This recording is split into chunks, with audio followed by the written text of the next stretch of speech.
Hello, and thank you for joining me here on Sew Stitch Hex. Today, I'm a very kawaii witch, and we're going to be talking about voodoo dolls. Now, this is actually Scrump from Lilo and Stitch, not a real voodoo doll, but it's typically what you'd imagine when you think about what one might look like. Strange, weird, stitched up, but in reality, it can be more realistic. Most people want to make their voodoo dolls more realistic to the individual that it is made to. So what is a voodoo doll?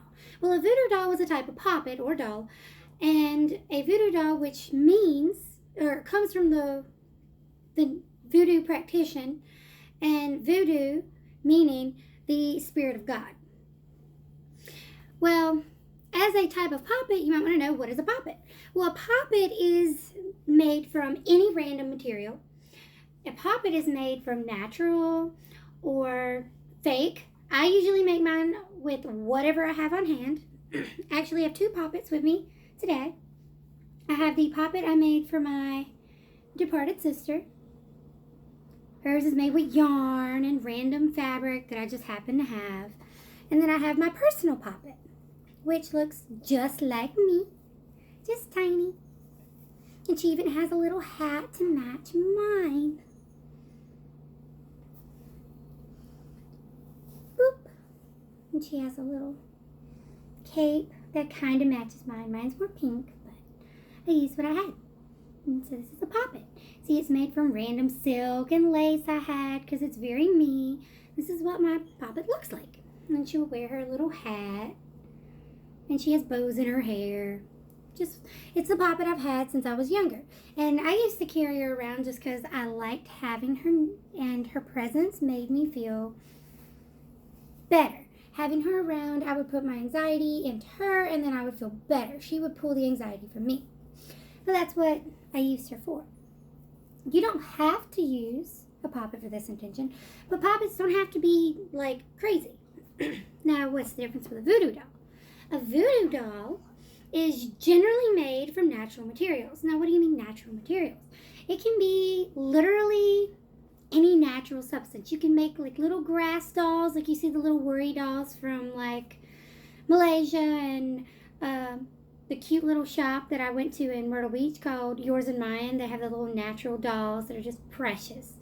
Well, those are worry dolls. So, type of poppet, technically.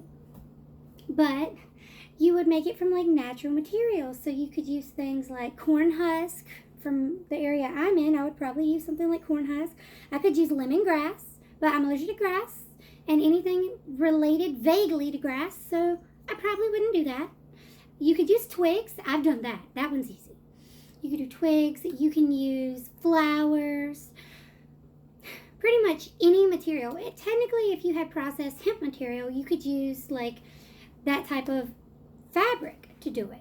You could do any natural materials to do that, or you could use clay, any moldable material. Now, you don't have to, but typically you would use it when you're making them. And you would want it to be as realistic as possible.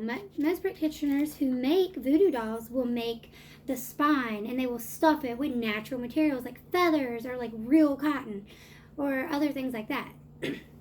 You could use beans or rice. Now, I make my poppets. I just stuff them with cotton and tissue paper and whatever I have on hand, as long as I'm going to keep them clean and not dirty, which I try. I really do. So, but which technically this poppet is of my sister, is more of an ancestral totem now, but I love it. I try to take it to certain rituals, particularly Decknon, as I've mentioned, because one of the other aspects, besides getting rid of something and possibly gaining something, is by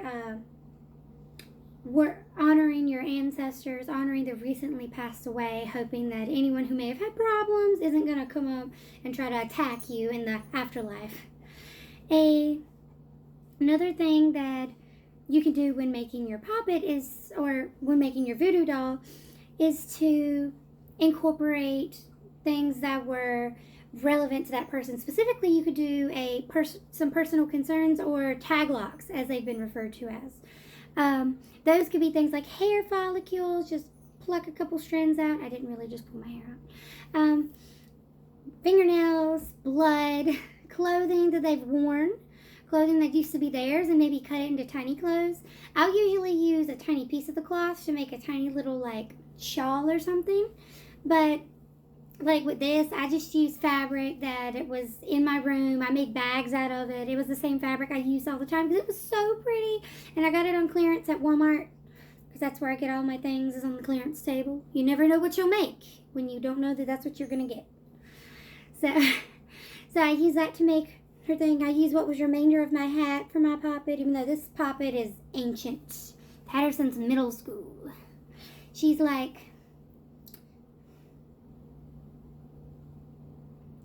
least 10. Let's go with 10. 10's a good number. Let's go with 10. Yeah.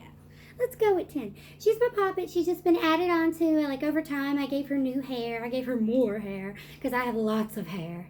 I had to correct one of her buttons, and I decided that one pink eye and one black eye was so perfectly me, so I just went with that since I'm so pastel goth. Even though today I'm just all pastel, kawaii, fairy adorableness. I call this the Kawaii Witch outfit, although I usually put on my lavender wig. But it seemed a bit much today. It was a little warm out. This is my ceremonial hat, by the way.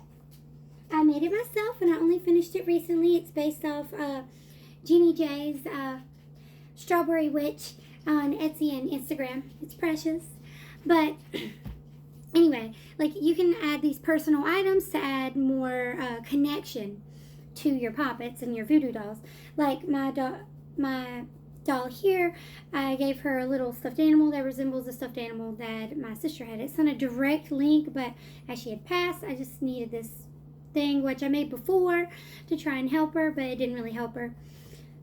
But yeah, I made her this little doll to make it more her and try to make it more connected with her. But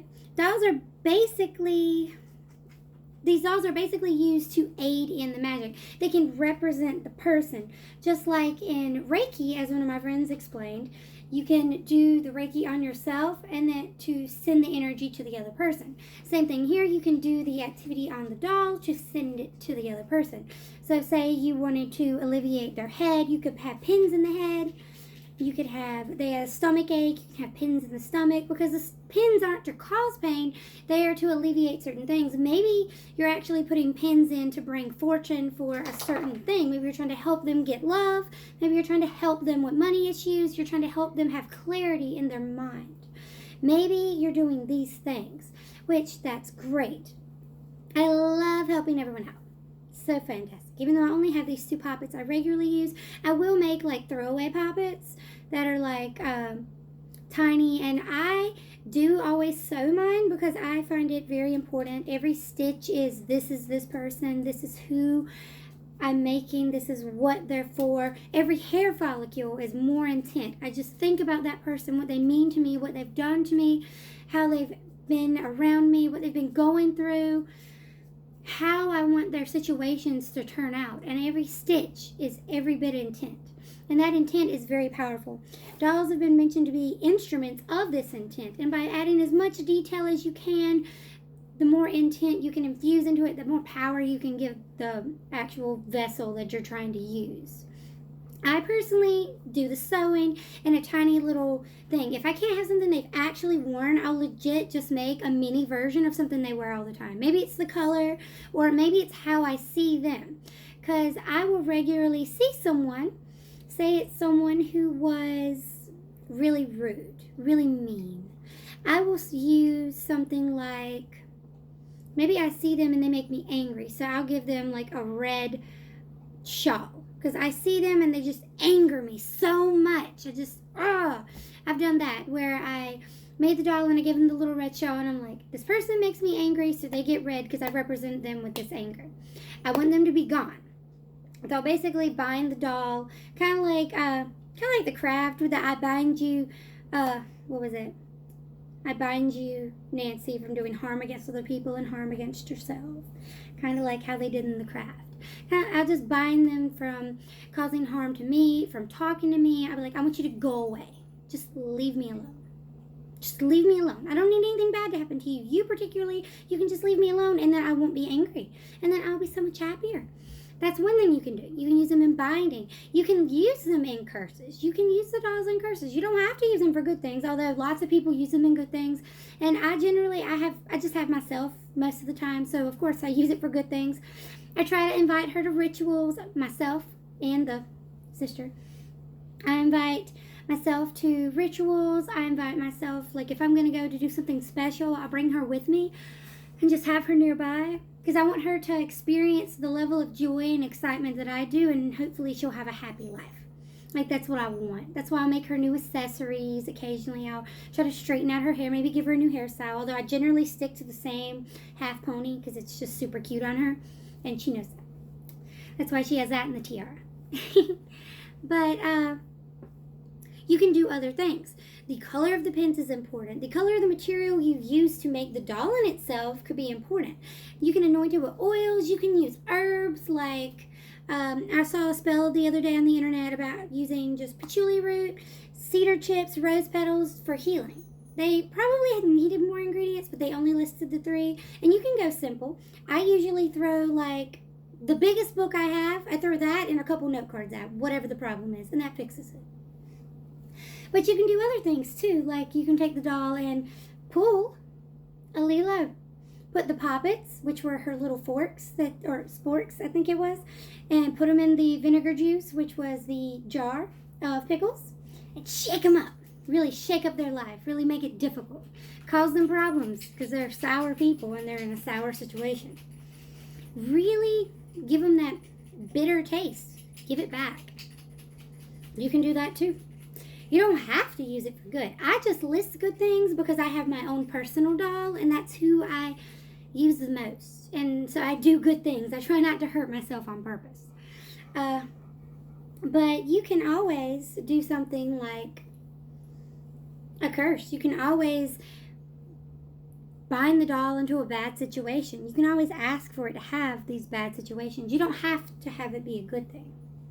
But I just wanted to give this little mention, I guess, about what Poppets and voodoo dolls are, because I love them, I adore them, and I find them to be very important because they act as a vessel to focus onto your target, a target for your magic, the target individual that you're trying to put magic on. They act in this way.